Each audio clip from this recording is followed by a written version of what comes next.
بسم الله الرحمن الرحيم الحمد لله رب العالمين والصلاة والسلام على رسوله الكريم نبينا محمد وعلى آله وأصحابه أجمعين وعلى من تبعه بإحسان إلى يوم الدين أما بعد.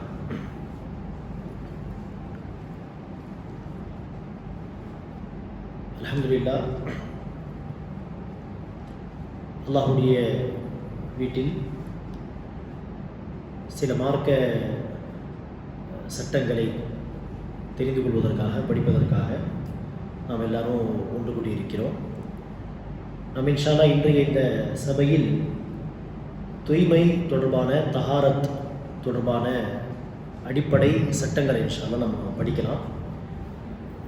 இந்த தூய்மை தஹாரத் என்பது எவ்வளவு அவசியம், இந்த சட்டங்களை தெரிந்து கொள்வது எவ்வளவு அவசியம் என்பதை நமக்கு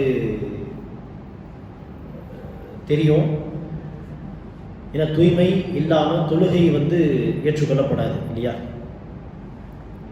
ஒருத்தர் தூய்மையற்ற நிலையில் இருந்து கொண்டு உது செய்யாமல் என்னதான் நின்று பயபக்தியோடு உள்ளட்சத்தோடு நபி ஸல்லல்லாஹு அலைஹி அவர்கள் காட்டி தந்த வழிமுறைப்படி ப்ராப்பராக தொழுதாலும் தூய்மை இல்லாமல் அந்த தொழுகை ஏற்றுக்கொள்ளப்படாது.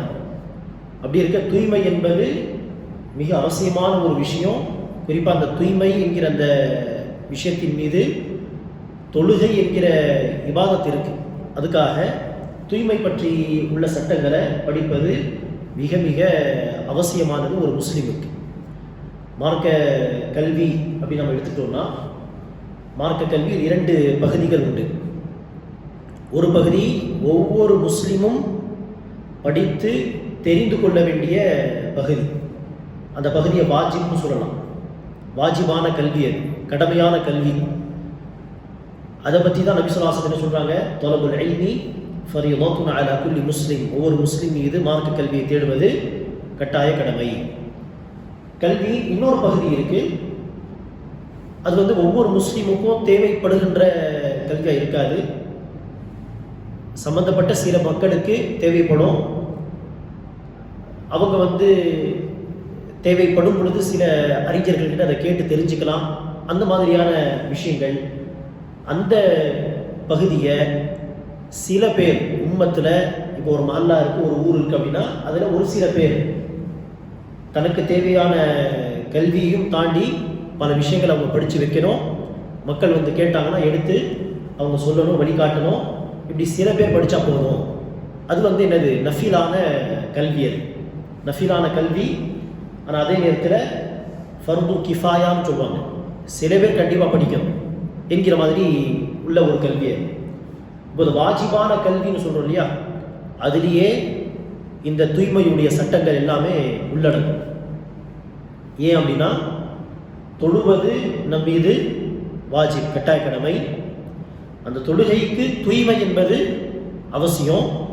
அப்போ தொழுகையை ஒவ்வொரு நாளும் நிறைவேற்றுவது ஒவ்வொரு முஸ்லிம் மீது கடமையாக இருக்கும் பொழுது அந்த தொழுகைக்கு தேவையான தூய்மையை பற்றி அறிந்து கொள்வதும் தானா ஆட்டோமேட்டிக்காக என்ன ஆகும், கடமையாகும். ஏன்னா தொழுகைங்கிற கடமையை நிறைவேற்றுவதற்கு தூய்மையை பற்றி தெரிந்து கொள்வதும் கடமை. மாலா யதிம்முல் வாஜிபு இல்லா பிஹி ஃபஹுவ வாஜிப் அப்படின்னு சொல்லுவாங்க. எந்த விஷயத்தை செய்யாம ஒரு வாஜிபை செய்ய முடியாதோ அந்த விஷயம் என்ன ஆயிரும், வாஜிபா மாறிடும், கடமையா மாறிடும். அந்த அடிப்படையில் இப்போ நம்ம படிக்க போகிற விஷயங்கள் எல்லாம் ஏதோ விரும்புனா படிக்கலாம், இல்லைன்னா விட்டுலாம், அந்த மாதிரியான நாலேஜ் கிடையாது. இது அவசியம், ஒவ்வொரு முஸ்லீம் தெரிந்து கொள்ள வேண்டிய அறிவு, கல்வி. அப்போ இன்ஷா அல்லாஹ் நம்ம இந்த சபையில் தூய்மை தொடர்பான சட்டங்களை இன்ஷா அல்லாஹ் பார்க்கலாம். இது ஒவ்வொரு நாளும் ஒவ்வொரு முஸ்லீமுக்கும் தேவைப்படுகின்ற கல்வி இது இல்லையா? இன்னைக்கு பல பேர் இந்த அடிப்படை நாலேஜ் கூட இருக்காது. தூய்மை பற்றி, தஹாரத் பற்றி ஒரு அறிவு இருக்காது. அவங்க என்ன செய்வாங்கன்னா, பெரிய பெரிய விஷயங்களை பற்றி பேசுவாங்க. உலகத்துக்கு வெளியில் என்ன நடக்குது, அரசியல், அதெல்லாம் பேசுவாங்க. ஆனால் தினமும் தேவைப்படுகின்ற தொழுகைக்கு தேவையான தூய்மையுடைய சட்டங்கள் அவங்களுக்கு தெரிஞ்சிருக்காது. ஒரு கேள்வி கேட்டால் புரிஞ்சிடும் எவ்வளோ இருக்காங்க அப்படின்ட்டு கல்வியில். அப்போ இது வந்து ஒவ்வொரு நாளும் நமக்கு தேவைப்படுகின்ற கல்வி, தூய்மை பற்றியான கல்வி. ஓகே இன்ஷால்லா. தூய்மை என்பது அரபிக்கில் என்ன சொல்லுவாங்க? தஹாரா. தூய்மை என்பது அரபியில தஹாரா எனப்படும். இந்த தஹாரா வந்து 2 வகையா பிரியுது. தஹாரான ஒரு வகை வந்து தஹாரத்துன் மஅனவிய்யா அப்படி சொல்லுவாங்க. தமிழ்ல சொல்றதா இருந்தா உள்ள தூய்மை. இரண்டாவது வகை தஹாரத்துன் ஹிஸ்ஸிய்யா அப்படி சொல்லுவாங்க. அதை வந்து வெளி தூய்மை, வெளிப்படையான தூய்மை அப்படி சொல்லணும். உள்ள தூய்மை அப்படின்னா என்ன? உள்ளத்தை ஷிர்கான கொள்கை,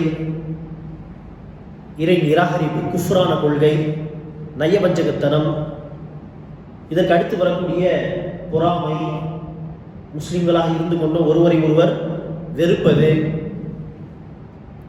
மனதில் இருக்கக்கூடிய குரோதங்கள், சரியா, இது போன்ற விஷயங்களை விட்டு உள்ளத்தை சுத்தமாக வைத்துக் கொள்வதா என்னது? உள்ள தூய்மை. சரி, இந்த உள்ள தூய்மையை அடைவதற்கு இப்போ நான் சொன்னதெல்லாம் உள்ளத்தில் மக்களுடைய உள்ளங்களில் இருக்கக்கூடிய அசுத்தங்கள் இதெல்லாம் இல்லையா? என்னது? ஷிர்கு, குஃப்ரு, நயவஞ்சகத்தனம், பொறாமை, வெறுப்பு, சரியா, போன்ற விஷயங்கள். இதெல்லாம் வந்து உள்ளத்தில் இருக்கக்கூடிய அசுத்தங்கள். இதெல்லாம் கண்ணுக்கு தெரிகிற அசுத்தமா? இது இல்லை, கண்ணுக்கு தெரிகிற அசுத்தம் இல்லை. இதை தூய்மைப்படுத்துவது என்ன செய்யாது? கண்ணுக்கு தெரியாது. எனவே தான் இதை உள்ள தூய்மை, உள்ளத்தில் இருக்கிற தூய்மை. அப்போ உள்ளத்தில் இருக்கக்கூடிய கண்ணுக்கு தெரியாத அசுத்தத்தை நீக்கி உள்ளத்தை சுத்தமாக வச்சுக்கிறது தான் உள்ள தூய்மை எனப்படும். எப்படி அதை சுத்தப்படுத்துறது? ஷிர்கு, குஃப்ரு, நயவஞ்சகத்தனம், பொறாமை, இதெல்லாம் எப்படி நம்ம சுத்தப்படுத்துறது? ஏகத்துவ கொள்கையை கொண்டு, சரியா, ஏகத்துவ கொள்கை, ஒருவர் நேசிப்பது, சரியா, பிறருக்காக நலம் நாடுவது என்கிற அந்த யோசனைகள், சிந்தனைகள், இதை கொண்டுதான் என்ன செய்யணும்? அந்த அசுத்தங்களை நீக்கணும். அல்லாஹ் சுப்ஹானஹு வ தஆலா குர்ஆன்ல சொல்றான், இன்னமல் முஷ்ரிகூன நஜஸுன் ஃபலா யக்ரபுல் மஸ்ஜிதல் ஹராம பஅத ஆமிஹிம் ஹாதா. இணை வைப்பாளர்கள் எல்லோரும் அசுத்தமானவர்கள். இப்போ இணை வைப்பாளர்கள் அசுத்தமானவர்கள் அப்படின்னு எல்லாம் சொல்றானே, அதுக்கு என்ன பொருள்? இணை வைப்பாளர் யாராவது இங்க உட்கார்ந்து ஏஞ்சி போயிட்டாங்கன்னா அந்த இடத்த வாஷ் பண்ண அடுத்து இல்லைல்ல. அப்போ இணை வைப்பாளர்கள் அசுத்தமானவர்கள் அப்படின்னு சொல்றாங்க. அதுக்கு என்ன பொருள்? இணை வைப்பாளர் வந்து ஒரு பொருளை, சாப்பிட்ற பொருளை இப்படி கையால் தொட்டு கொடுத்துட்டா அந்த பொருளை சாப்பிட முடியாது அடுத்து. ஏன்னா அவர் தொட்டுட்டார், அதில் அசுத்தம் ஒட்டிருச்சு அப்படின்னு சொல்ல முடியுமா? அப்படி இல்லை. அப்போ இணை வைப்பாளர்கள் அசுத்தமானவர்கள்னு சொல்றது, அல்லாஹ் எந்த அசுத்தத்தை இங்க நாடுறான், மீன் பண்றான்? உள்ளத்தில் இருக்கக்கூடிய அசுத்தம். இந்த இணை வைப்பாளர்கள்லாம் உள்ளத்தால் அசுத்தமானவர்கள். உள்ளத்துல என்ன இருக்கு? ஷிர்கான கொள்கை இருக்கு அவங்களுடைய உள்ளங்கள்ல. அப்ப அல்லாஹ் வந்து இணை வைப்பாளர்கள் அசுத்தமானவர்கள் சொன்னது வெளிப்படையான அசுத்தத்தை பத்தி சொல்லல, அது உள்ளத்தில் இருக்கக்கூடிய அசுத்தம். அந்த உள்ளத்தில் இருக்கக்கூடிய அசுத்தத்தை என்ன செய்யணும்? ஏகத்துவ கொள்கையை கொண்டு, ஈமானை கொண்டு அதை கிளீன் பண்ணணும், சுத்தம் செய்யணும். இதெல்லாம் உள்ள நடக்கிற ப்ராசஸ். இதெல்லாம் கண்ணுக்கு தெரியாது, உணர முடியாது. இது ஒரு வகையான தூய்மை, அசுத்தம் தொடர்பான விஷயம். சரி, இரண்டாவது வகை என்ன சொன்னோம்? வெளி தூய்மை. இதுதான் என்னது? வெளிப்படையா தெரிகிற ஒரு விஷயம். இந்த வெளி தூய்மை என்பது மறுபடியும் 2 வகைப்படும். அதுல ஒரு வகை வந்து தூய்மையற்ற நிலையை விட்டு சுத்தம் அடைவது, தூய்மை அடைவது, தூய்மையற்ற நிலையை விட்டு. அது வந்து அரபியில வந்து ஹதஸ், ஹதஸை விட்டு தூய்மை அடைவது அப்படி சொல்லுவாங்க. ஹதஸ் அப்படி சொல்லுவாங்க. தமிழ்ல சில அறிஞர்கள் புக்ஸ்லாம் தொடக்கு அப்படின்ட்டு அதை டிரான்ஸ்லேட் பண்றாங்க. தொடக்கை விட்டு தூய்மை அடைதல். இரண்டாவது வகை வந்து அசுத்தத்தை விட்டு தூய்மை அடைதல். சரியா? ஃபர்ஸ்ட் வகை வந்து தூய்மையற்ற நிலை அப்படி சொல்லலாம், அல்லது தொடக்கு அப்படின்ட்டு சொல்லலாம். அரபிக்கில் என்ன வார்த்தை? ஹதஸ். சரியா? ஹதஸை விட்டு தூய்மை அடைவது. இரண்டாவது வகை என்ன சொல்லுவோம்? அசுத்தத்தை விட்டு தூய்மை அடைவது. அசுத்தம் என்பதற்கான அரபி வார்த்தை நஜீஸ். நஜீஸ் அப்படின்னு சொல்லுவாங்க. அப்போ வெளி தூய்மையில 2 வகை இருக்கு. ஹதஸை விட்டு தூய்மை அடைதல், இன்னொன்று நஜிஸை விட்டு தூய்மை அடைதல். ஹதஸ் என்பது தூய்மையற்ற நிலை என்பது அது இரண்டு வகைப்படும். ஒன்று சின்ன தூய்மையற்ற நிலை, இன்னொன்று பெரிய. அதை சிறுந்தொடக்கு பெருந்தொடக்கு அப்படி சொல்லுவாங்க. அரபிகளை ஹதஸ் அக்பர், ஹதஸ் அஸ்கர் அப்படி சொல்லுவாங்க. அதில் பெரிய தூய்மையற்ற நிலை அப்படின்னா என்னது? குளிக்கிறது அவசியம், அந்த மாதிரி நிலை. சிறுந்தொடக்கு அப்படின்னு என்னது? அதில் உது செஞ்சா போதும். அப்போ பெரிய தொடக்கா இருந்தா குளிக்கணும், சிறுந்தொடக்கா இருந்தா என்ன செய்யணும்? உது செய்யணும். அப்போ ரெண்டுக்குமே என்ன தேவை? தண்ணி தேவை. அப்போ மொத்தத்தில் ஹதஸை விட்டு தூய்மை அடைவதற்கு தண்ணி யூஸ் பண்றோம்ல, அப்போ அது வெளிப்படையா தெரியுது. அந்த தூய்மைங்கிற ப்ராசஸ் வெளிப்படையா இருக்கு. அதுக்காக அதை வெளி தூய்மைன்னு சொல்லுவோம். அப்போ பெருந்தொடக்கு சிறுந்தொடக்கு ரெண்டா பிரியுது. பெருந்தொடக்கு குளிக்கிறது அவசியம், சிறுந்தொடக்குக்கு உது செஞ்சா போதும். ரெண்டாவது வகை சொன்ன வெளி தூய்மையில நஜிஸை விட்டு தூய்மை அடைதல். இப்போ நஜிஸை விட்டு தூய்மை அடைதல் அப்படின்னா என்னது? ஏதோ அசுத்தமான பொருள் பட்டுடுச்சு, அது உடல்லையோ இல்லை ட்ரெஸ்லையோ அல்லது தொழுகிற பிளேஸ்லையோ ஏதோ அசுத்தமான பொருள் நஜிஸ் அங்கே பட்டுடுச்சு அப்படின்னா என்ன செய்யணும்? இப்போ தூய்மை அடைகிறதுக்கு அதை கழுவணும் இல்லையா? இங்கே உது குளிக்கிறதெல்லாம் வராது. இங்கே கழுவுறது என்கிற ப்ராசஸ் வரும். ட்ரெஸ்ஸில் பட்டிருக்கா, ட்ரெஸ்ஸை கழுவுங்க. உடலில் பட்டிருக்கா, அந்த பகுதியை வாஷ் பண்ணுங்க. தொழுற இடத்துல அசுத்தம் இருக்கா, தண்ணி போட்டு அந்த இடத்தை கிளீன் பண்ணுங்க. இதுதான் நஜிஸை விட்டு தூய்மை அடைவது. இங்க என்ன வராது? உது செய்யறது, குளிக்கிறது என்கிற விஷயம் இங்க வராது. உதாரணத்துக்கு சொல்றதா இருந்தா, ஒருத்தர் உது செஞ்சுட்டு தொழுகைக்காக வராரு. வரும் பொழுது காலில் ஏதோ அசுத்தம் பட்டுடுது. சரியா? காலில் அசுத்தம் பட்டுடுச்சுன்னா இவர் அடுத்து தொழுகைக்காக போறதுக்கு முன்னாடி என்ன செய்யணும்? இவர் இந்த கேள்வி கேட்டால் நிறைய பேர் கன்ஃபியூஸ் ஆகி என்ன சொல்லுவாங்கன்னா, உது செய்யணும் அப்படி சொல்லுவாங்க. உது செய்யணுமா? அவர் உது செஞ்சு தான் இருக்காரு. உது இன்னும் என்ன செய்யற முறியல, காலில் அசுத்தம் பட்டுடுச்சு. இப்போ இது என்னது? எந்த வகையில் வரும்? ஹதஸை விட்டு சுத்தமடைதல் அதில் வருமா, இல்லை நஜிஸை விட்டு சுத்தமடைதல் அந்த வகையில் வருமா? நஜிஸை விட்டு. அப்போ நஜிஸை விட்டு தூய்மை அடைதல்ல என்ன இல்லை? உது குளிக்கிறது அது இல்லை. அங்கே என்னது? வாஷ் பண்றது. சரியா? கழுவுறது தான் இருக்கு. அப்போ எங்க அசுத்தம் பட்டிருக்கு? கால் இல்லையா? அந்த காலை மட்டும் கழுவுங்க போதும். இல்லை கையில் எதுவும் பட்டுடுச்சா, அந்த கையை மட்டும் வாஷ் பண்ணுங்க போதும். எவ்வளோ தூரம் இருக்கும் அந்த அசுத்தம்? இங்கே உது செய்யறது கடமை இல்லை. நீங்க உதுவோடு தான் இருக்கீங்க. இல்லை ட்ரெஸ்ஸில் பட்டுடுச்சா, ட்ரெஸ்ஸை மட்டும் வாஷ் பண்ணுங்க போதும், அந்த பகுதியை மட்டும். அப்போ இது நஜிஸை விட்டு சுத்தம் அடைதல். அப்போ தூய்மை என்பதை ஆரம்பிக்க என்ன சொல்லுவாங்க? தஹாரா. தஹாரா எத்தனை வகைப்படும்? தூய்மை இரண்டு வகைப்படும். ஒன்று உள்ள தூய்மை, மற்றொன்று வெளி தூய்மை. சரியா? வெளி தூய்மை தான் இப்போ நம்முடைய டாபிக். வெளி தூய்மை எத்தனை வகைப்படும்? இரண்டு. என்ன? ஒன்று தொடக்கிலிருந்து அப்படின்னு ஃபர்ஸ்ட் சொல்லிடணும். ரெண்டாவது வகை என்னது? நஜிஸிலிருந்து. இப்போ அடுத்து தொடக்கிலிருந்து சொல்லி அது ரெண்டு வகைப்படும். அது என்னென்ன இருக்கு? பெருந்தொடக்கிலிருந்து தூய்மை, அதுக்கு என்ன செய்யணும்? குளிக்கணும். சிறுந்தொடக்கிலிருந்து தூய்மடைதல், அதுக்கு என்ன செய்யணும்? உது செய்யணும். சரி, நஜிஸிலிருந்து தூய்மை அப்படின்னா, நஜிஸ்னா என்ன? அசுத்தமான ஏதோ ஒரு விஷயம். அது என்னென்ன நம்ம பின்னாடி பார்க்கலாம் இன்ஷா அல்லாஹ். அது ஒன்று ட்ரெஸ்ஸில் படலாம், இல்லை நம்முடைய உடம்புல படலாம், அல்லது இடத்துல படலாம். இந்த மூணு தான். அங்கே அந்த நஜிஸ் இருக்குன்னா அதுக்கு என்ன செய்யணும்? அதை கழுவணும். இங்கே உது குளிக்கிறதானா இல்லை, அங்கே அந்த நஜிஸை வாஷ் பண்ணணும். அப்போது வெளி தூய்மை அப்படின்னு நம்ம என்ன சொல்லணும்? எல்லாத்துக்கும் நம்ம என்ன பயன்படுத்துகிறோம் தூய்மை அடைகிறதுக்கு? தண்ணி தான் இல்லையா? உள்ள தூய்மை அடைகிறதுக்கு நம்ம என்ன செய்யணும்? ஈமான், தௌஹீத் கொள்கை, அதை வச்சு சுத்தம் செய்கிறோம். வெளி தூய்மைக்கு நம்ம யூஸ் பண்ண வேண்டியது என்னது? தண்ணீர். தண்ணீர் தான் அல்லாஹ் நமக்கு கொடுத்த சோர்ஸ். சரியா? தஹாரத்துக்கு அல்லாஹ் சுப்ஹானஹு வ தஆலா குர்ஆன்ல தண்ணீரை பற்றி சொல்கிறான். வன்சல்னா இலைக்கும் அல்லது அலைக்கும் மா அன் தஹூரா, உங்கள் மீது நாம் சுத்தமான தண்ணீரை இறக்கினோம். அப்போ தண்ணியை அல்லாஹ் சுப்ஹானஹு வ தஆலா சொல்கிறான் சுத்தமானது. இன்னொரு வசனத்துல லியுத்தஹிரகும் பிஹி, அதை கொண்டு உங்களை சுத்தப்படுத்துவதற்காக தண்ணீரை இறக்கினோம் அப்படின்னு சொன்னான் அல்லாஹ். அப்போ தண்ணீர் சொன்னா அதுல இரண்டு தன்மைகள் இருக்கு. ஒன்று தண்ணீர் சுத்தமானது, இன்னொரு தன்மை என்னது, அது பிறரை சுத்தப்படுத்தக்கூடியது இல்லையா? தண்ணீர் அல்லாஹ் குர்ஆன்ல என்ன சொன்னா, சுத்தமான தண்ணீரை இறக்கினோம். அப்போ தண்ணீர் சுத்தமானது. ரெண்டாவது தன்மை அல்லாஹ் என்ன சொன்னா குர்ஆன்ல, தண்ணீரை கொண்டு உங்களை சுத்தப்படுத்துவதற்காக தண்ணீரை இறக்கினோம். அப்போ தண்ணீர பிறரை சுத்தப்படுத்துற தன்மையும் இருக்கு.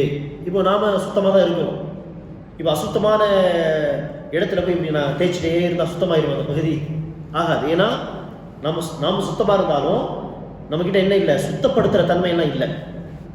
ஆனால் அசுத்தமான இடத்துல போய் தண்ணியை ஊற்றுங்க, தண்ணியை ஊற்றி வாஷ் பண்ணுங்க, அந்த அசுத்தம் நீங்கிரும். அப்போது தண்ணி என்கிற அந்த விஷயத்தில் சுத்தப்படுத்துகிற தன்மை எல்லாம் வந்து வச்சிருக்கிறான். அப்போ தண்ணீர் சுத்தமான ஒரு பொருள், அது சுத்தப்படுத்துகிற ஒரு பொருள். அப்போ தண்ணியை கொண்டு தான் என்ன செய்யணும், வெளி தூய்மையை நம்ம வந்து அடையணும். சரியா? இப்போ தண்ணி பற்றி சில அடிப்படை சட்டங்களை நம்ம ஃபர்ஸ்ட் பார்த்துக்கலாம். ஏன்னா தூய்மை அடைவதற்கு தண்ணி ஃபர்ஸ்ட் சுத்தமாக இருக்கணும்ல. தண்ணி கிட்ட வந்து ரெண்டு தன்மைகள் இருக்கு. ஒன்று சுத்தமானது, இன்னொன்று சுத்தப்படுத்தக்கூடியது. அப்போ அந்த தண்ணியை கொண்டு நாம சுத்தம் அடையணும்னா ஃபர்ஸ்ட் அந்த தண்ணி சுத்தமாக இருக்கணும். ஆனால் தண்ணியே வந்து அசுத்தமாக மாறிடுச்சு அப்படின்னா அசுத்தமான தண்ணி நம்ம என்ன செய்யாது,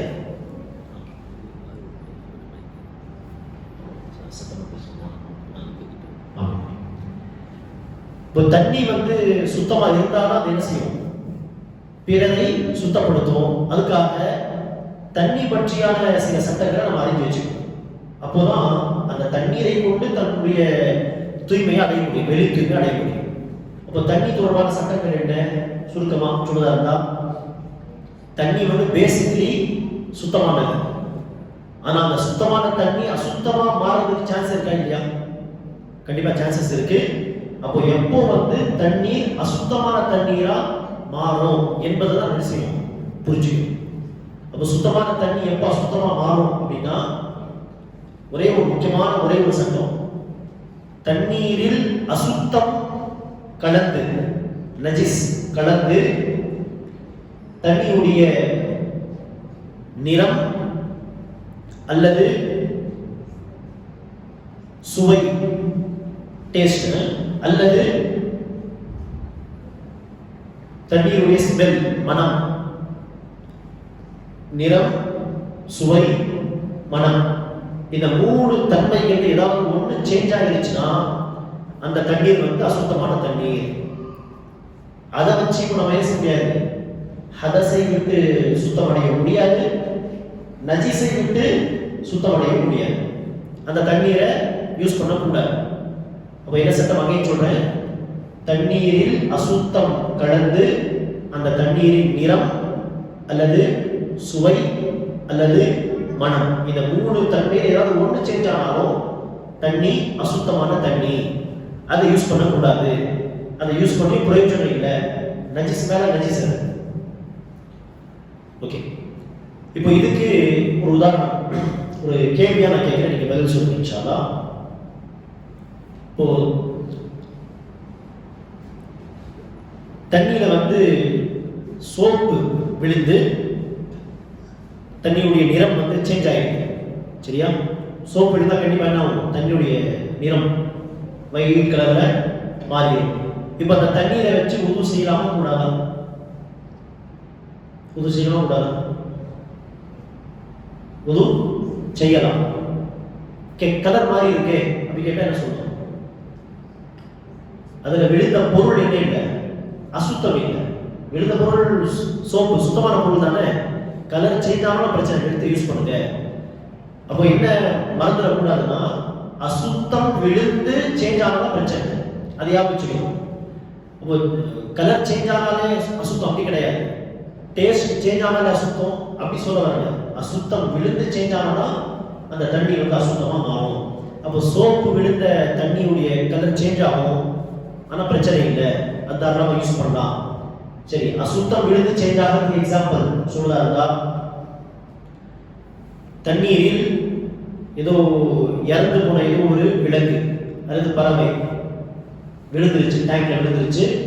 விழுந்தா என்ன ஆகும்? கண்டிப்பா அந்த தண்ணியில பேட் ஸ்மெல் வர ஆரம்பிச்சிடும். பார்க்கறதுக்கு அது கிளீனா இருக்கலாம், பார்க்கறதுக்கு தண்ணி நார்மலா இருக்கு, கிளீனா இருக்கு. ஆனா கிட்ட கொண்டு போனாலும் பேட் ஸ்மெல் அடிக்குது. என்ன பேட் ஸ்மெல்? செக் பண்ணி பார்த்தா ஏதோ விலங்கு இறந்து கிடக்குது அப்படின்னா, இறந்து போன விலங்கு என்பது என்னது? நஜிஸ். இறந்து போன விலங்கு என்பது விலங்கு அல்லது பறவை நஜிஸ் என்கிற அந்த லிஸ்ட்ல வந்துடும். அப்போ அந்த தண்ணி அசுத்தமான தண்ணி. அது எத்தனை லிட்டர் தண்ணியா இருந்தாலும் சரி, அந்த ஒட்டுமொத்த தண்ணீர்ல அந்த பேட் ஸ்மெல் வந்துருச்சுன்னா வேஸ்டான தண்ணி, யூஸ் பண்ண முடியாது. இது ஒரு எக்ஸாம்பிள். அந்த மாதிரி சம்டைம்ஸ் சுத்தமான தண்ணியில காவா தண்ணி மிக்ஸ் ஆயிருக்கு. உதாரணத்துக்கு மிக்ஸ் ஆன பிறகு கலரும் கொஞ்சம் பிளாக் மாதிரி மாறதுக்கு சான்ஸ் இருக்கு. கலர் மாறணும்னு சொன்னாலும் சம்டைம்ஸ் என்ன ஆகும்? பேட் ஸ்மெல் வரும். அப்போ அது என்னது? அசுத்தமான தண்ணி. ஒன்று டேஸ்ட் மாறணும், அல்லது ஸ்மெல், அல்லது கலர். 3 விஷயத்தில் ஏதாவது ஒன்று சேஞ்ச் ஆகிடுச்சுன்னா அது அசுத்தமான தண்ணி. இது ஒரு சட்டம் ஆச்சா. இரண்டாவது சட்டம் என்ன அப்படின்னா, தண்ணீர் தொடர்பா தண்ணீருடைய குவான்டிட்டி ரொம்ப கம்மியா இருக்கு. ரொம்ப கம்மி அப்படின்னா ஒரு பாத்திரத்துல, ஒரு பக்கெட்ல வைக்கிற அளவு தான் இருக்கு, ஒரு ட்ரம்ல. இதெல்லாம் ரொம்ப கம்மியான குவான்டிட்டியில உள்ள தண்ணி. குறிப்பா பாத்திரத்துல, பக்கெட்ல இருக்கிற ரொம்ப கம்மியான தண்ணிக்கு அதுல அசுத்தம் விழுந்ததை நம்ம கண் கூட இப்படி பார்க்கணும் அப்படின்னா, அசுத்தம் விழுந்தாக்க அதை என்ன செஞ்சிடணும்? தண்ணியை எடுத்து ஊத்தி, இதுதான் பெட்டர். சரியா? நிறம், சுவை, மனம் மாறலன்னு சொன்னாலும் சரி, சரியா? கண் கூட பார்க்கணும் விழுந்தது, அதை அவாய்ட் பண்ணிடுறது பெட்டர். ஏன்னா நபி ஸல்லல்லாஹு அலைஹி வஸல்லம் ஒரு ஹதீஸ்ல சொல்றாங்க, பாத்திரத்தில் நாய் வாயை வைத்து விட்டால், எச்சில் வைத்து விட்டால், பாத்திரத்தில் உள்ளதை கீழே ஊத்திவிட்டு அந்த பாத்திரத்தை 7 முறை கழுவட்டும் அப்படிங்கிறாங்க. இங்க ரசூல் என்ன சொல்ற? பாத்திரத்துல நாய் வாய் வச்ச பிறகு நிறம், சுவை, மனம் மாறி இருக்கா பார்த்து, மாறி இருந்தா அதை கீழே ஊத்திருங்க அப்படி சொல்லல. வாய் வச்சா ஊத்திருங்க அப்படி சொன்னதை வச்சு சில உலமாக்கள் என்ன சொல்றாங்கன்னா, ரொம்ப கம்மியான குவான்டிட்டியில உள்ள தண்ணீர் பாத்திரத்துல, பக்கெட் அந்த மாதிரி இருந்தா அசுத்தம் விழுந்தாலே என்ன செஞ்சிருங்க? அதை கீழே ஊத்திருங்க அப்படி பார்க்கலாம். ஆனா அது எப்போ இம்ப்ளிமெண்ட் பண்ண முடியும்னா, கண்கூட பார்த்தாதான். அசுத்தம் விழுந்ததை நம்ம கண்கூட பார்க்கல அப்படின்னா அதெல்லாம் ஒன்றும் சேஞ்சஸ் வரலையே, கலர் சேஞ்ச் ஆகல, ஸ்மெல் சேஞ்ச் ஆகல. அங்க நம்ம யோசிக்க தேவையில்லை, இது ஏதாவது விழுந்துருக்குமோ அப்படின்னு யோசிக்க கூடாது. கண்கூட பார்த்தா மாத்திரம் அந்த அளவு ரொம்ப கம்மியா இருக்கிற தண்ணியை கீழே ஊற்றிக்கணும்.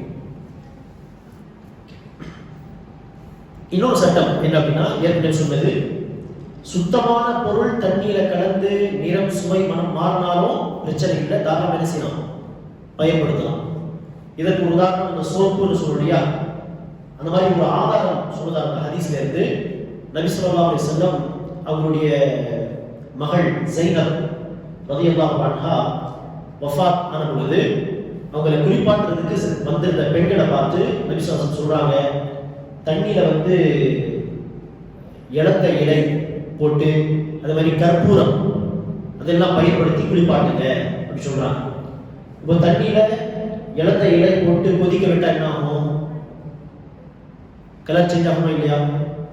சேஞ்ச் ஆகும் இல்லையா? கிரீனிஷ் கலர் வந்துடும். சரி, தண்ணியில கற்பூரம் போட்டு அப்புறமா அதை பயன்படுத்தினா கொஞ்ச நேரம் கழிச்சு தண்ணியில் அந்த கற்பூரத்தின் வாசனை கண்டிப்பா வரும். அப்போ ரசூலே சொல்லியிருக்காங்க, குளிப்பாட்டும் பொழுது கற்பூரம் பயன்படுத்துங்க, இளந்த இலை பயன்படுத்துங்க அப்படி சொல்லியிருக்காங்க. அப்படின்னா என்ன அர்த்தம்? சுத்தமான பொருள் கலந்தா பிரச்சனை இல்லை, தாராளமாக அந்த தண்ணி நம்ம என்ன செய்யலாம்? பயன்படுத்தி கொள்ளலாம். சரியா? அப்போ சோப்பு விழுந்தாலோ இல்லை வேப்ப இலை போட்டு கொதிக்க விட்டு குளிக்கிறோம் அப்படின்னா கண்டிப்பாக கலர் மாறும். இல்லை வேற ஏதோ ஒரு டெட்டால், ஃபார் எக்ஸாம்பிள், டெட்டால் போட்டால் என்ன ஆகும்? கலர் சேஞ்ச் ஆகுதானா? ஸ்மெல் வரும். யூஸ் பண்ணாம கூடாதுன்னு கேட்டால் யூஸ் பண்ணலாம், ஏன்னா அசுத்தமான பொருள் இல்லை. அவன் சுத்தமான பொருள் கலந்து நிறம், சுவை, மனம் சேஞ்ச் ஆனாலும் பிரச்சனை இல்லை, அது அதை தாராளமாக யூஸ் பண்ணலாம் என்பது ஒரு சட்டம். இன்னொரு சட்டம் என்ன? தண்ணீர் தொடர்பா. தண்ணி குறிப்பாக அதிகமாக இருக்கு, குவான்டிட்டி அதிகமாக இருக்கு, அது ஒரு பாத்திரம் ஒரு பக்கெட் அந்த மாதிரி இல்லை, அதிகமான தண்ணி இல்லை, அசுத்தம் விழுந்த பிறகும் தண்ணீருடைய நிறம் சுவை அல்லது மனம் எதுவுமே சேஞ்ச் ஆகல அப்படின்னா அந்த தண்ணீர் யூஸ் பண்ணவும் கூடாதா? தாராளமாக யூஸ் பண்ணலாம். அந்த அசுத்தத்தை மட்டும் ரிமூவ் பண்ணிருக்க, தண்ணியை எந்த ஒரு வசவசா இல்லாம தாராளமாக யூஸ் பண்ணுங்க. சரியா? இதுக்கு என்ன ஆதாரம் அப்படின்னா, நபி ஸல்லல்லாஹு அலைஹி வஸல்லம் வாழ்ந்த காலத்துல மதீனால ஒரு கிணறு இருந்துச்சு, பிக்ரு புதாஆ அப்படின்னு சொல்லுவாங்க. புதாஆ கிணறு, அந்த கிணத்துக்கு பேர். அந்த கிணத்து தண்ணீரை ரசூலுல்லாஹி ஸல்லல்லாஹு அலைஹி வஸல்லம் பயன்படுத்துவாங்க wudu செய்யறதுக்கெல்லாம். சில சஹாபா வந்து சொல்றாங்க, அல்லாஹ்வின் தூதரே, இந்த புதாஆ கிணறுல நாய் இறந்து விழுந்திருக்கு, அதுல அசுத்தமான துணிகளும் இருக்கு அப்படின்ட்டு வந்து ரசூல் என்ன சொல்றாங்க. எதுக்கு சொல்றாங்க சஹாபா? ஏன்னா அந்த தண்ணியை ரசூல் என்ன செய்யறாங்க, wudu செய்யறதுக்கு யூஸ் பண்ணிட்டு இருக்காங்க. அதுக்காக தான் ஒரு டவுட் கொண்டு வந்து கேட்கிறாங்க, யார சொல்லலாம், இந்த புதா கிணத்துல நாய் இருக்கு, விழுந்து கிடக்குது, அசுத்தமான துணிகளும் இருக்கு அப்படி சொன்ன பொழுது நபி ஸல்லல்லாஹு அலைஹி வஸல்லம் சொன்னாங்க, இன்னல் மாஅ தஹூருன் லா யுனஜ்ஜிசுஹு ஷை. அந்த புதா கிணறுடைய தண்ணீர் வந்து சுத்தமானது, அதை வந்து நீங்க சொன்ன எந்த விஷயம் என்ன செய்யல, அசுத்தம் ஆக்கல. நீங்க சொல்ற அந்த தண்ணீர் சுத்தமானதுதான், நீங்க சொன்ன அந்த அசுத்தமான விஷயங்கள் அந்த கிணத்து தண்ணீரை இன்னும் என்ன செய்யல, அசுத்தமாக்கல, அசுத்தமா மாத்தல இன்னும் அப்படின்னு ரசூலுல்லாஹி ஸல்லல்லாஹு அலைஹி வஸல்லம் சொன்னாங்க. அதை யூஸ் பண்ண வேண்டாம், சரி இனிமே நான் யூஸ் பண்ண மாட்டேன் அப்படின்னு சொல்லல ரசூல்.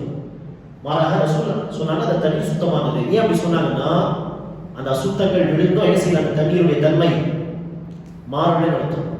அப்ப அந்த அசுத்தத்தை மட்டும் நீக்கிறதுக்கு முயற்சி செய்யணும், அந்த தண்ணீரை தாராளமா யூஸ் பண்ணலாம். அப்ப என்னென்ன சட்டம் சொல்லியிருக்கோம் தண்ணீர் தொடர்பா? நம்பர் 1, தண்ணீரில் அசுத்தம் கலந்து நிறம் சுவை மனம் சேஞ்ச் ஆகிடுச்சுன்னா அந்த தண்ணி என்னது, அசுத்தம். யூஸ் பண்ணாதீங்க. குவான்டிட்டி எவ்வளவு அதிகமா இருந்தாலும் சரி, எல்லாம் வேஸ்ட் தான், கீழே தான் ஊற்றணும். சரியா? wudu செய்யறதுக்கோ, குளிக்கிறதுக்கோ, ட்ரெஸ் வாஷ் பண்ணுறதுக்கோ அல்லது ஒரு பிளேஸை வாஷ் பண்ணுறதுக்கு யூஸ் பண்ண முடியாது. சரி, இரண்டாவது சட்டம் என்ன?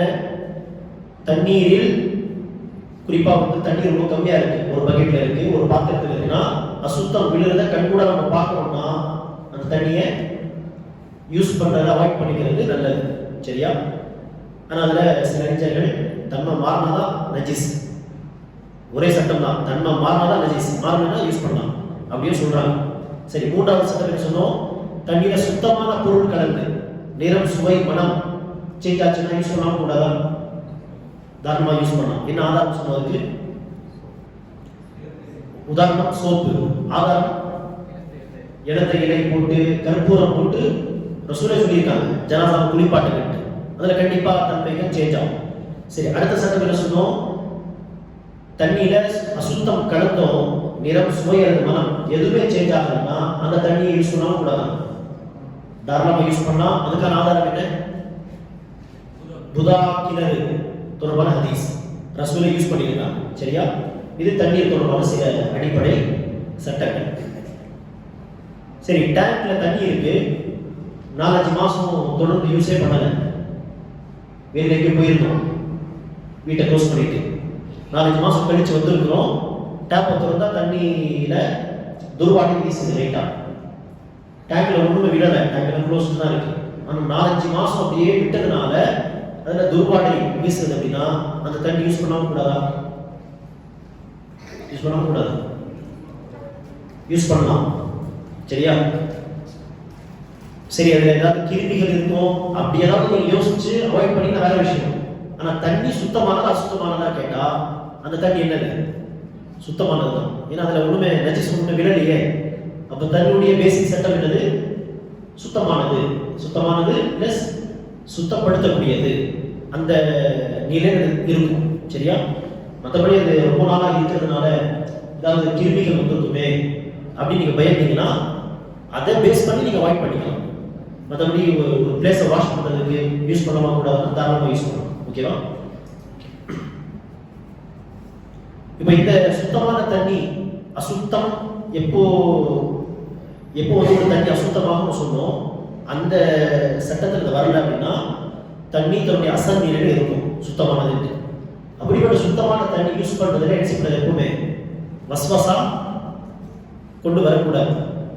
வஸ்வசாக்கள் வந்தாலும் நம்ம என்ன நினைக்கிறோம், அசுத்தம் விழுந்து நிறம் சுவை மனம் மாறினாதான் அது அசுத்தமான தண்ணீர் என்பது மார்க்க சட்டம். இதுதான் ஒன்றுமே மாறலையே, இதுதான் உறுதியான சட்டம். சரியா? அதுல குறிப்பா ரசூலுடைய அந்த ஹதீஸ் ஆச்சு, புதா கிணத்துல என்ன விழுந்துருந்துச்சு, நாய் விழுந்துருக்கு. அதை விட பெரிய என்ன எக்ஸாம்பிள் சொல்ல முடியும் அசுத்தத்துக்கு, நாய் விழுந்துருந்துச்சு. ஆனா தண்ணி ரொம்ப அதிகமா இருக்கும் அந்த கிணத்துல, நாய் விழுந்த பேரும் அதோட இது மாறின தன்மை. அந்த தண்ணியை ரசூல் யூஸ் பண்ணியிருக்கும் பொழுது நாயை சும்மா வஸ்வசா இது பண்ணிக்கிட்டு அப்படின்ட்டு என்ன செய்யணும்னா மனசுல வந்த வஸ்வசாவை தூக்கி எரிஞ்சு, ரசூலுடைய ஹதீஸ் உறுதியானது, ரசூல் யூஸ் பண்ணியிருக்காங்க அந்த தண்ணியை. அப்போ நாம என்ன செய்யணும், இந்த தண்ணி வந்து சுத்தமானது தான் அப்படின்ட்டு அதை யூஸ் பண்ணிக்கணும். வஸ்வசாவுக்கு இடம் தரக்கூடாது. சரியா? ஒரு முறை உமர் பின் கத்தாப் தன்னுடைய ஃப்ரெண்டு கூட போயிட்டு இருக்காங்க, தன்னுடைய தோழர் கூட. ஒரு வீட்டில இருந்து மேல இருந்து தண்ணி விழுது. சம்டைம்ஸ் அப்படி மேல தண்ணி விழும், மாடியில் நிற்கிற தண்ணி வந்து பைப் வழியா விழும். இந்த மாதிரி மேல இருந்து தண்ணி விழுது. விழுந்த தண்ணி மேல தெளிக்குது. அந்த கூட இருந்த தோழர் என்ன செய்யறாருன்னா, அந்த வீட்டு உரிமையாளர் மேல கீழே நிற்கிறார். இது என்ன தண்ணி, இது மேல விழுது அப்படின்னு கேட்கிறார் வஸ்வசா வந்து. அதுக்கு உமர் கத்தாப் அந்த நபரை பார்த்து சொல்றாங்க, அந்த வீட்டு உரிமையாளர் பார்த்து, நீங்க சொல்ல தேவையில்லை, நீங்க போங்க அப்படின்ட்டு. அது என்ன தண்ணின்னு நீங்க சொல்ல தேவையில்லை அப்படின்ட்டு அந்த தோழர் சொல்றாங்க. எதுக்கு அப்படி பண்ணாங்க உமர்? இந்த மாதிரிலாம் நம்ம விசாரிக்க தேவையில்லை. தண்ணி விழுறத பார்க்கணும்னா தண்ணியுடைய அடிப்படை சட்டம் என்னது, சுத்தமானது. ஏன் தேவையில்லாம இது ஒரு வேலை அசுத்தமான தண்ணியா இருக்குமோ அப்படிலாம் யோசிக்க தேவையில்லை. பகில ஒரு தண்ணி இருக்கு, அது அப்படி எடுத்து உது செய்ய வேண்டியதான். அங்க என்ன யோசிக்க தேவையில்லை, போயிட்டு சும்மா வீணா இது ஒரு வேலை அசுத்தமான தண்ணியா இருக்குமோ அப்படின்னு யோசிக்க தேவையில்லை. நடந்து வந்துட்டு இருக்கோம், தெருவில் தண்ணி நிற்கிது, ஏதோ தண்ணி, மழை தண்ணி ஏதோ. நம்ம வந்து அங்கிருந்து நம்ம கடந்து வரோம், அந்த தண்ணி லைட்டா காலில் படுது, இது ஒரு வேலை அசுத்தமான தண்ணியா இருக்குமோ அப்படின்னு யோசிக்க தேவையில்லை. தண்ணினா சுத்தமானது. அசுத்தம் கலந்திருக்கு, அந்த தண்ணி வந்து தன்னுடைய தன்மை, அந்த அசுத்தம் கலந்ததுனால தன்மைகள் மாறிடுச்சு பார்த்தாதான் நம்ம என்ன செய்யணும், அந்த தண்ணியே அசுத்தமான தண்ணின்னு கருதுனோமே தவிர தேவையில்லாம என்ன செய்யறாரு வஸ்வசாக்கு இடம் தரக்கூடாது. அப்போ இது தண்ணீர் தொடர்பான சில அடிப்படை சட்டங்கள் இன்ஷா அல்லாஹ். சரி, அடுத்து தண்ணியில் அசுத்தம் கலந்து நஜிஸ் கலந்து தண்ணி எப்போ அசுத்தமா மாறும்னு சொல்றோம் இல்லையா? அப்போ நம்ம அடுத்த கட்டமா எதை புரிஞ்சுக்கணும், நஜீஸ்னா என்னது, என்னென்ன விஷயங்கள் நஜீஸ்ல வரும் அதை புரிஞ்சுக்கணுமா இல்லையா? அதை புரிஞ்சுக்கிட்டாதான் தண்ணியில அது மிக்ஸ் ஆகி மாறிடுச்சுன்னா இப்போ யூஸ் பண்ணலாமா கூடாதா என்பதை புரிஞ்சுக்க முடியும். அப்போ என்னென்ன விஷயங்கள் வந்து மார்க்கத்துல நஜீஸ் என்கிற லிஸ்ட்ல வருது அப்படின்னா, முதலாவது விஷயம் மனிதர்களுடைய மலஜலம். மனிதர்களுடைய மலஜலம் அல்லது முன்துவாரம் பின்துவாரம் வழியா வரக்கூடிய ரத்தம், இதெல்லாம் அசுத்தமானது.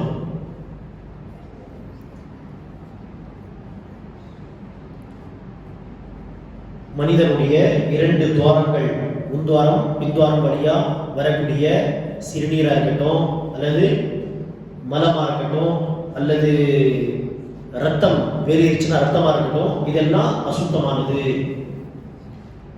இதெல்லாம் ஒருவேளை ட்ரெஸ்ல பட்டா என்ன செய்யணும், கண்டிப்பா ட்ரெஸ்ஸை வாஷ் பண்ணணும். உடம்புல பட்டுச்சுன்னா கண்டிப்பா என்ன செய்யணும், அந்த உடல் அந்த பகுதியை வாஷ் பண்ணணும்.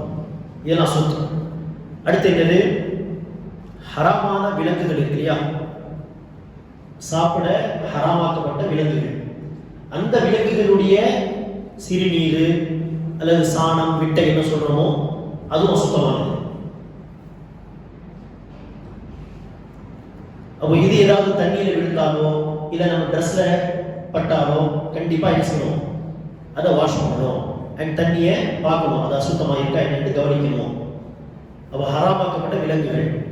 ஒரு முறை வந்து நபி ஸல்லல்லாஹு அலைஹி வஸல்லம் ஒரு சஹாபி அநேகமா இப்னு மஸ்ஊத் நினைக்கிறேன், ரசூல் வந்து இயற்கை தேவைக்காக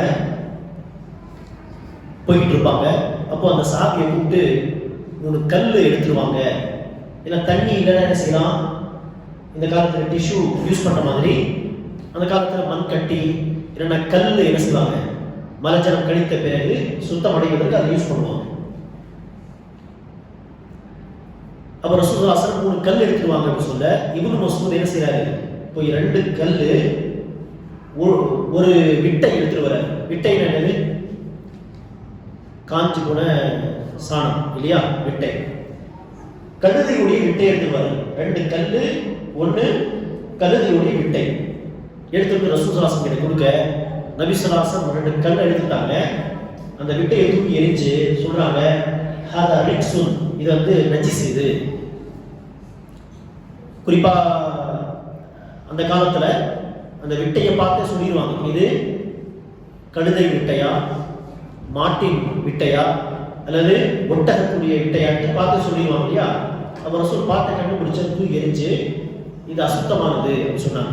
ஏன் அசுத்தம் சொன்னாங்கன்னா, கழுதையுடைய விட்டை. கழுதை என்னது, ஹராமான, அதாவது உண்ண ஹராமாக்கப்பட்ட விலங்கு.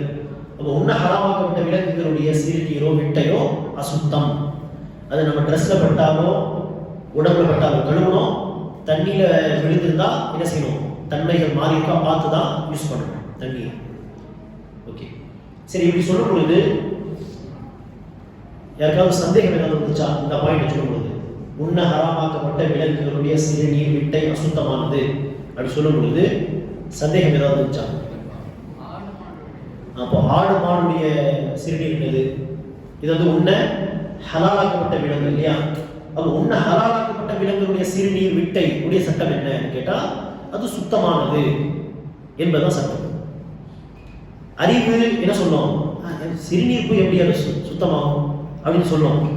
இங்க அறிவு சொல்றதை நம்ம என்ன செய்ய முடியாது, ஏத்துக்க முடியாது. மார்க்க சட்டப்படி அது சுத்தமா அசுத்தமா நீ கேட்டா அது என்னது, சுத்தமானது. அருவருக்கத்தக்க விஷயம் தான் அது. ஆனா அசுத்தம்னு சொல்லிட முடியுமான்னு கேட்டா அசுத்தம் கிடையாது. அப்படி பார்த்தா நம்முடைய எச்சில், சரியா, பேசும் பொழுது இங்க ட்ரெஸ்ல விழுந்தது, யாரும் துப்புறாங்க, ட்ரெஸ்ல பட்டுருது, அருவருப்பா இருக்குமா இல்லையா? அருவருக்கத்தக்க விஷயம் தான் எச்சில். ஆனா அசுத்தமா அது இல்லையே. எச்சில், சளி இதெல்லாம் இல்லை, அசுத்தம் கிடையாது. ஆனா எச்சில், சளி போன்றவை ட்ரெஸ்ல பட்டாலோ கையில பட்டாலோ அருவருக்கத்தக்க விஷயமா இருக்கு. நம்ம உடனே போய் யோசிப்போம், வாஷ் பண்ணிப்போம். அருவருக்கத்தக்க விஷயம், ஆனால் அது அசுத்தம் கிடையாது.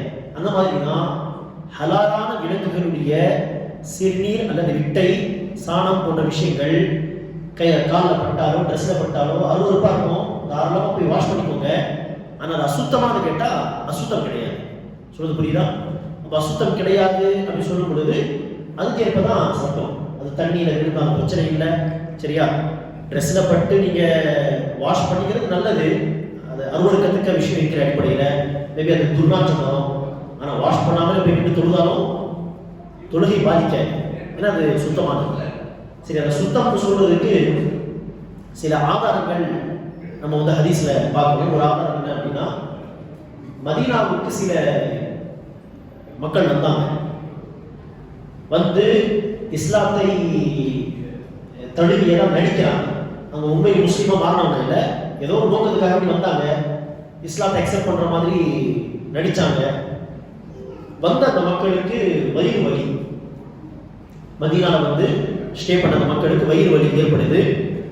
அக்குல் உரைனா அப்படின்ட்டு 2 கோத்தியக்காரங்க வயிற்று வலி வந்ததும் ரசூல் கிட்ட வந்து கம்ப்ளைண்ட் பண்றாங்க.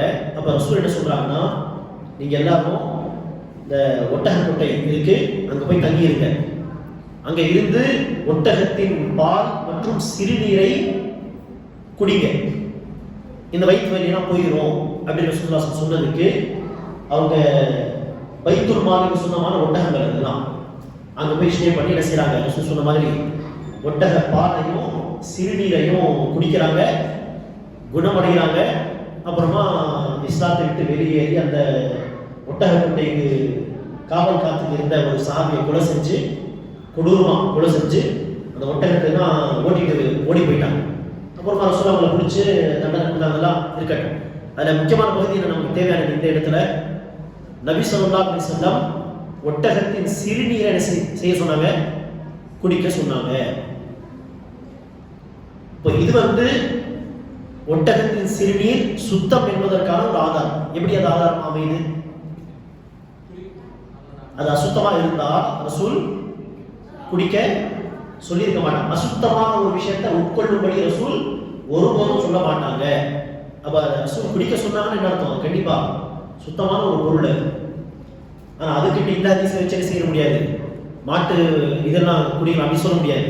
இதுக்கு ஹதீஸ் இருக்கு, ட்ரீட்மெண்ட் இருக்கு. மாட்டு சிறுநீர்கள்லாம் ஹதீஸ் கிடையாது, அதை எடுத்து குடிக்க சொல்லலாம். ஆனா சுத்தமானது மீன்ஸ் அந்த ட்ரெஸ்ல பட்டா ஒன்றும் பயப்பட தேவையில்லை. வந்துட்டே இருக்கும், மாட்டு சிறுநீர் பண்ணுது, மேலே தெளிக்குது, எங்கெல்லாம் பட்டுச்சோ அப்படின்னு ரொம்ப கவலைப்பட தேவையில்லை. 60 ரூபாய் இருக்கா, ஏதோ பட்ட மாதிரி தெரியுதா, வாஷ் பண்ணிக்கோ, பிரச்சனை இல்லை. ஆனால் எங்கெல்லாம் பட்டுச்சோ அப்படின்னு ரொம்ப கவலைப்பட தேவையில்லை. ஆனால் சுத்தமானது தான். சொல்ல புரியுதா?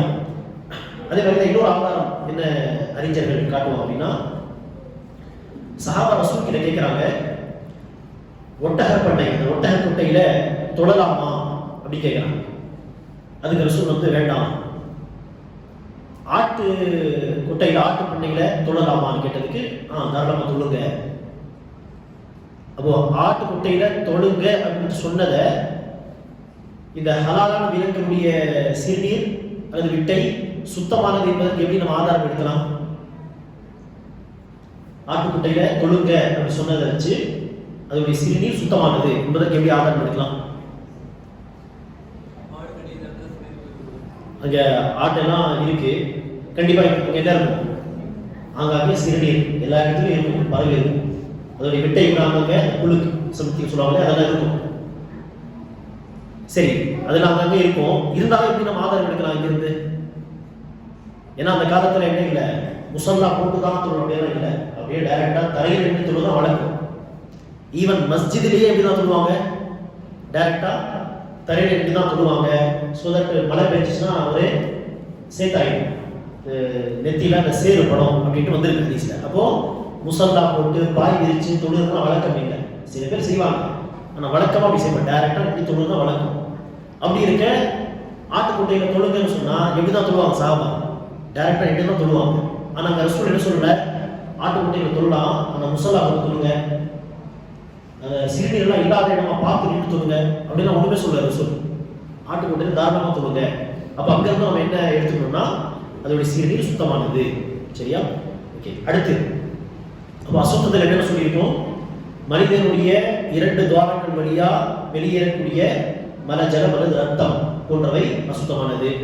ரெண்டாவது என்ன சொன்னோம்? ஹராமான விலங்குகளுடைய சிறுநீர் விட்டை போன்றவை அசுத்தமானது. மூன்றாவது என்னன்னா தானாக இறந்த விலங்குகள். தானாக இறந்தவை அப்படின்னு என்ன? அதுல ஹலாலான விலங்கு, ஹராமான டிஃபரன்ஷியேட் பண்ண தேவை. எல்லாமே தானா இறந்துச்சுன்னா அது அசுத்தம் தான். அது நாயா இருக்கட்டும், பூனையா இருக்கட்டும், காகமா இருக்கட்டும், வேற ஏதோ ஒரு பறவை, ஆடு, மாடு தானா இறந்து போச்சுன்னா அது அசுத்தம். தானாக இறந்தவை அசுத்தம் என்கிற கேட்டகரியில் வரும். அதுக்கு குர்ஆன்ல பல இடங்கள்ல ஆதாரம் இருக்கு. ஒரு முறை சஹாபா இறந்து போன ஒரு ஆடு தானா இறந்து போயிருச்சு, அது தூக்கிட்டு போயிட்டு இருக்காங்க குப்பையில போடுறது.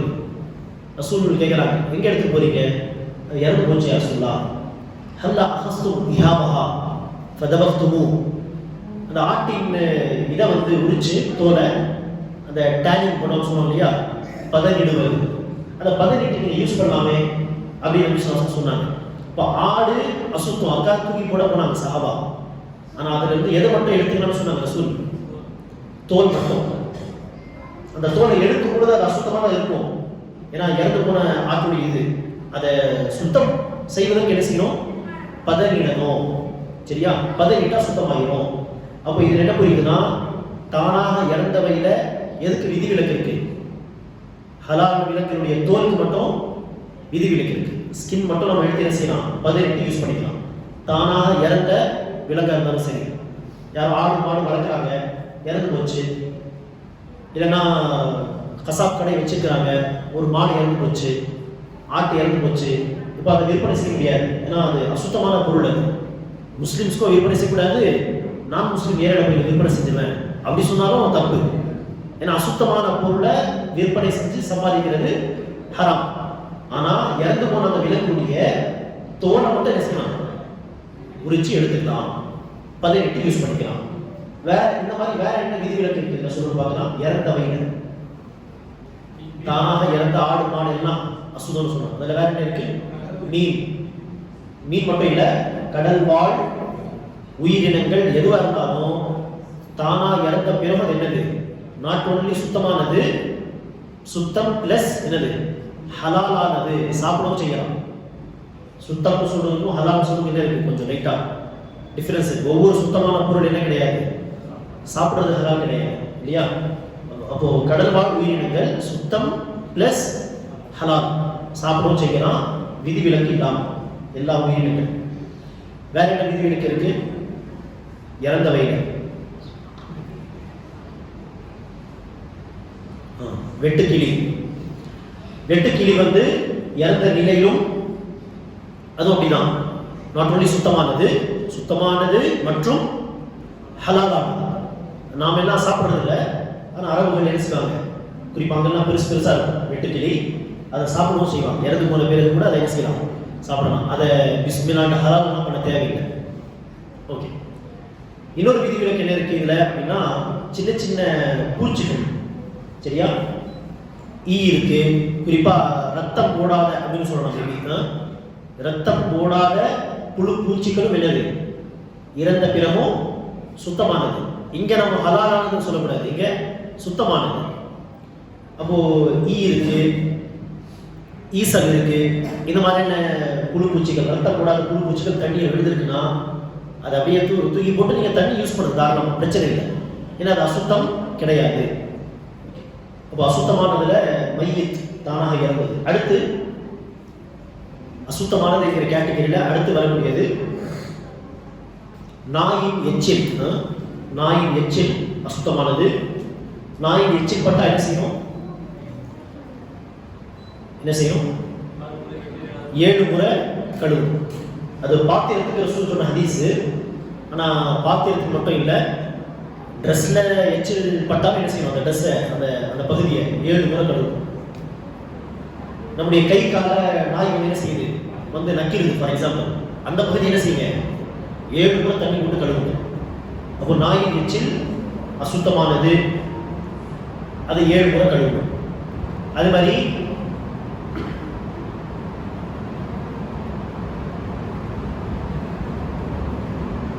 பன்றியையும் அதுல நம்ம ஆட் பண்ணிக்கலாம். பன்றியோட எச்சில் அப்படின்னு ஆட் பண்ணிக்கலாம் இன்ஷா அல்லாஹ். சரி, நாயின் எச்சில் அசுத்தமானது சொல்லும் பொழுது உங்களுக்கு ஒரு டவுட் வரும். ஆக்சுவலி சந்தேகம் வருதா பாருங்க. அதாவது நாயின் எச்சில் அதுல பன்றி ஆட் பண்ணிக்கலாம்னு சொல்லுவோம் இல்லையா, பன்றி எச்சில் அசுத்தமானதுன்னு சொல்லும் பொழுது ஒரு டவுட் தான். மாமிசம் அது ஹராம் தான் இல்லையா? பூனை, அதாவது நாயின் எச்சில் அசுத்தம், பன்றியின் எச்சில் அசுத்தம் அப்படின்னா மற்ற ஹராமான விலங்குகள், கழுதை ஃபார் எக்ஸாம்பிள், பூனை, அதோட எச்சில் அசுத்தம் இல்லையான்னு கேட்டால் அசுத்தம் இல்லை. ஹராமான விலங்குகளுடைய சிறுநீர் விட்டை அசுத்தம்னு சொல்லுவோம் இல்லையா? ஆனால் இப்போ நம்ம பேசிட்டு இருக்கிறது எச்சில் பற்றி.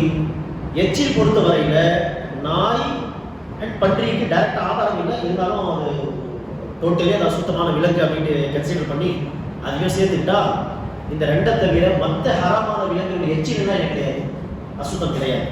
அது பூனை பற்றி தனி ஹதீஸே இருக்கு இல்லையா? பூனைக்கு தனி செப்பரேட்டு ஹதீஸ் இருக்கு. மற்ற விலங்குகள், அது கழுதையா இருக்கட்டும் இல்லது சிங்கம் போன்றதா இருக்கட்டும், அதை பற்றி சில சஹாபா வந்து கேட்குறாங்க, யாரும் சொல்லா தண்ணி கொஞ்சம் தேங்கி நிற்குது, அங்கே வந்து வன விலங்குகள் வந்து அங்கிருந்து அடிக்கடி தண்ணி குடிக்குது அப்படின்னா அந்த தண்ணியை கொண்டு நாம உது செய்யலாமா அப்படி கேட்க ரசூல் தாராளமாக செய்யுங்க அப்படின்னு சொன்னாங்க. அங்கே ரசூல் என்ன செய்யல, வன விலங்குலாம் வருதுன்னு சொன்னாங்க, பாருங்க தண்ணியுடைய தண்ணி ஏதாவது சேஞ்ச் ஆகிருக்கா பாருங்க அப்படின்னு சொல்லலை. அப்போ என்ன புரியுதுன்னா, வன விலங்குகள் ஹராமான விலங்காக இருந்தாலும் அதோடைய எச்சில் என்ன கிடையாது, அசுத்தம் கிடையாது. அதோடைய சிறுநீர் விட்டை தான் அசுத்தமானது. அதில் நாய் அண்டு இதை தவிர பன்றியும் தெரியும். சரி, இது வந்து அசுத்தங்கள் என்கிற ஒரு லிஸ்ட். இன்ஷா அல்லாஹ் இதில் சில விதிவிலக்குகள் சொல்லியிருக்கோம்.